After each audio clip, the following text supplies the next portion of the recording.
Bien, lors de la vidéo précédente, on était en train de voir comment la géographie des productions s'était recomposée à l'aide de deux exemples, hein, l'industrie automobile et l'industrie textile.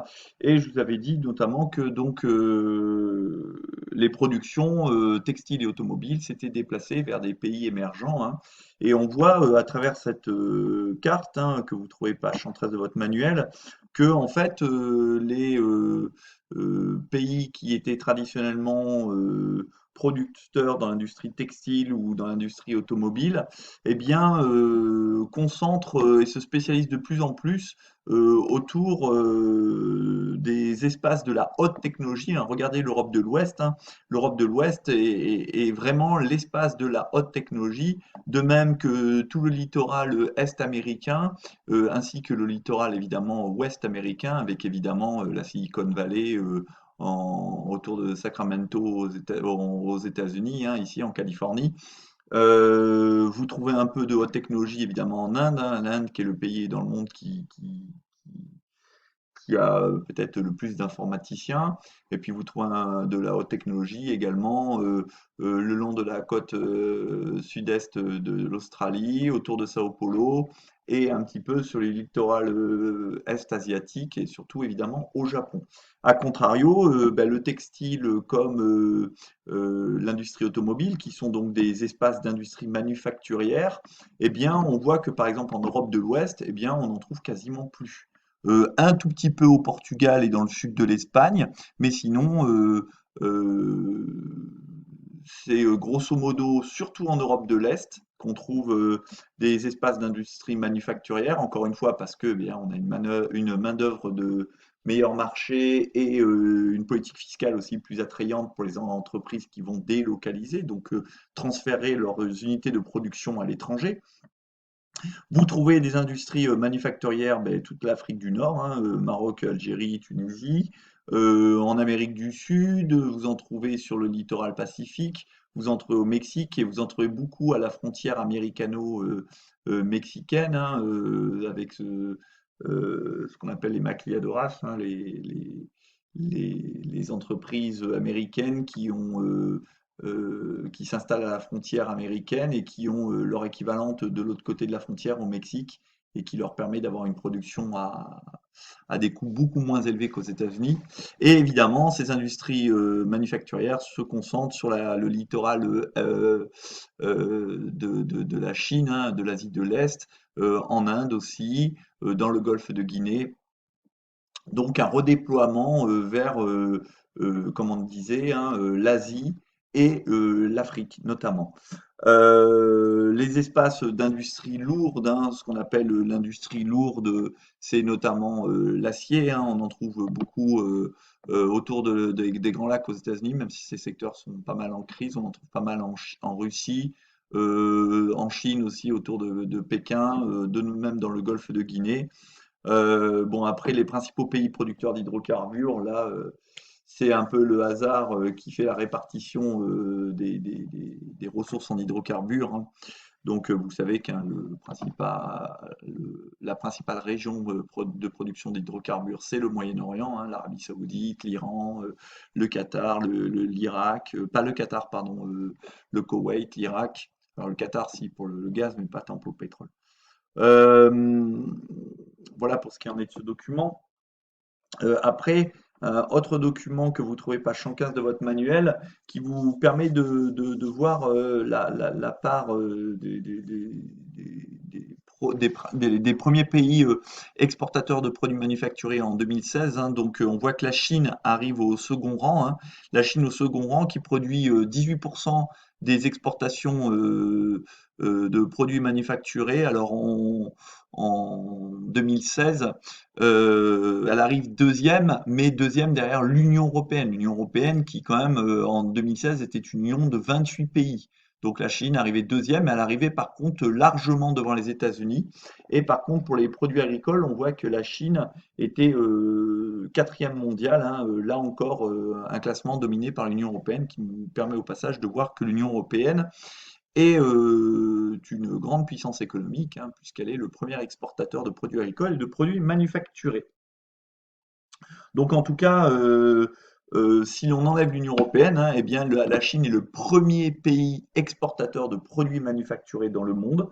Et donc, si on enlève l'Union européenne, c'est le troisième exportateur de pays agricoles dans le monde.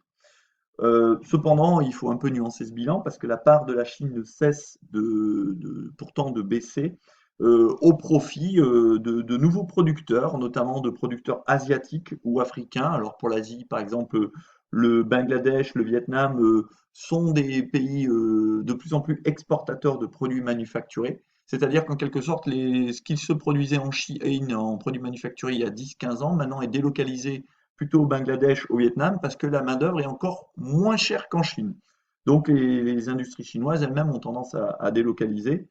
De même qu'on la production de textiles va se délocaliser notamment en Éthiopie, qui est un pays d'Afrique avec une importante manœuvre disponible et avec des coûts de salaire extrêmement bas et des lois sociales quasiment inexistantes. Donc c'est pour ça, grosso modo, que ces pays viennent grignoter les parts des exportations de la Chine, car ils ont une main-d'œuvre extrêmement faible, encore plus faible que la Chine, et une fiscalité extrêmement intéressante pour les entreprises étrangères. Et en plus, ces pays possèdent un certain nombre de ressources, notamment des ressources humaines qui sont encore peu exploitées par les grandes entreprises mondiales. Je pense à des entreprises comme Zara, H&M, qui vont rechercher toujours la production à plus bas coût. Alors justement, pour illustrer ce que je venais de vous dire hein, sur le fait que les entreprises comme Zara ou H&M avaient tendance à délocaliser sans cesse leur production pour quitter un pays, pour ensuite s'installer dans un nouveau pays, pour rechercher des productions à plus bas coût, vous avez cette caricature qui a été publiée le 23 août 2013 qui vous montre la stratégie de H&M, donc ce géant de l'habillement hein, qui fournit de la mode à petit prix, donc vous trouvez plusieurs succursales dans notre région, notamment à Limoges. Et on vous dit H&M quitte la Chine pour l'Éthiopie. Et vous avez un personnage en costume cravate qui doit représenter certainement le dirigeant d'H&M qui dit c'est simple, quand nos employés peuvent s'habiller chez nous, c'est qu'ils coûtent trop cher. Qu'est-ce que ça veut dire? C'est-à-dire que quand les employés gagnent suffisamment leur vie, c'est-à-dire qu'ils ont des salaires raisonnables qui leur permettent de s'habiller chez H&M, et Dieu sait qu'H&M c'est pas très cher, eh bien H&M décide de délocaliser parce que ça veut dire que les employés coûtent trop cher, qu'ils gagnent trop bien et qu'il faut trouver des pays où les employés gagnent encore moins d'argent pour que H&M fasse davantage de bénéfices. Alors vous allez tout de suite pousser des cris en disant ah mais c'est dégoûtant etc. Pour autant vous allez acheter des vêtements chez H&M, chez Zara et vous êtes content de les payer pas cher et qu'importe si l'ouvrier qui les a fabriqués a été payé 2 centimes de l'heure tant qu'on peut porter un nouveau vêtement qu'on change à chaque fois qu'il y a la mode. Donc ça nous interroge aussi sur nos politiques à nous de consommation. Est-ce qu'il faut consommer toujours davantage, changer sans cesse de vêtements, prendre des vêtements finalement qui au bout de 10-15 lavages sont détendus, ne valent plus rien, ou bien au contraire payer peut-être, s'acheter peut-être un peu moins de vêtements, mais des vêtements de qualité qui durent plus longtemps et qui aussi amènent des salaires un peu plus intéressants aux personnes qui les fabriquent. Donc voilà, ce sont ce genre de choses qui doivent aussi nous interroger et nous demander quelle société en fait on veut et quel mode de consommation on veut. Et nous sommes tous des consommateurs, moi comme vous, et on peut tous à notre niveau agir. C'est, vous savez, le syndrome du colibri. Hein. Lorsqu'il y a un incendie dans la forêt, tous les animaux veulent éteindre l'incendie et le colibri dit, vous savez, le colibri c'est un tout petit oiseau qui fait 2 centimètres, dit mais moi je ne vais rien, je ne vais rien pouvoir faire, je ne peux transporter qu'une goutte à chaque fois. Et on lui répond que même si c'est qu'une goutte, eh bien, toutes les petites gouttes additionnées permettront d'éteindre l'incendie. Ben, nous sommes que des simples consommateurs, mais peut-être que chaque consommateur, nous avons un pouvoir, tous ensemble, d'agir et de dire ben, on veut un autre monde. Mais bon, voilà, c'est peut-être un petit peu utopique. Alors, pour finir, j'aimerais bien que vous vous intéressiez à ces documents hein, que l'on trouve page 105 de votre manuel. Le premier document qui s'intitule le land grabbing chinois en Afrique. Donc, qu'est-ce que c'est le land grabbing? C'est l'achat de terres par des investisseurs étrangers. Donc, l'achat de terres arables, notamment, donc de terres que l'on peut cultiver pour des investisseurs étrangers, pour des pays étrangers qui, par exemple, ne bénéficieraient pas d'assez de terres disponibles dans leur pays pour nourrir leur population. Donc vous avez ce document 4, ce document 5, l'Afrique au cœur de la politique économique chinoise. Donc je vous invite à lire ces deux documents, ainsi que de regarder les documents qu'on trouve page 106 également, hein. Cette photographie bon, que vous retrouviez ici, mais surtout cette caricature qui vous montre le déséquilibre des relations commerciales. Donc, c'est un dessin écrit en anglais, hein, donc vous avez la traduction ici. Ici, il y a marqué importation chinoise en Afrique. Donc, on voit un avion géant. Ici, vous avez exportation africaine vers l'Afrique. Donc, vous avez un tout petit camion. Donc, ici, vous avez un camion géant. Ici, vous avez un tout petit camion. Et vous avez un dirigeant chinois qui s'adresse à un dirigeant africain qui dit le déficit commercial. Mais quel déficit commercial? Donc, le déficit commercial, c'est la différence en fait entre les importations et les exportations.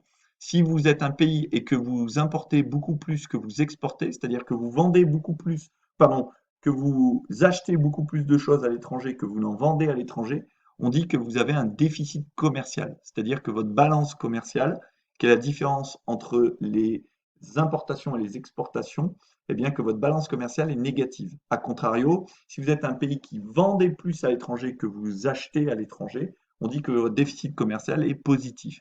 Et donc ici, bah, vous voyez, hein, on a un gros avion chinois avec les importations chinoises en Afrique. Et ici, vous avez un tout petit camion africain avec les exportations africaines vers la Chine. Donc, je vous laisse réfléchir sur ces documents, d'essayer de relever pour le prochain cours des raisons pour lesquelles la Chine s'intéresse à l'Afrique. Et donc, ça, c'est la première question. Et de dire ensuite quelles en sont les conséquences négatives, évidemment, pour l'Afrique, bien sûr. Voilà, sur ce, on en a fini pour aujourd'hui. Je vous souhaite une bonne journée et ben, je vous retrouve demain pour la prochaine vidéo. Allez, au revoir les premières et j'attends que vous ayez réfléchi sur ces deux questions d'ici demain. Au revoir.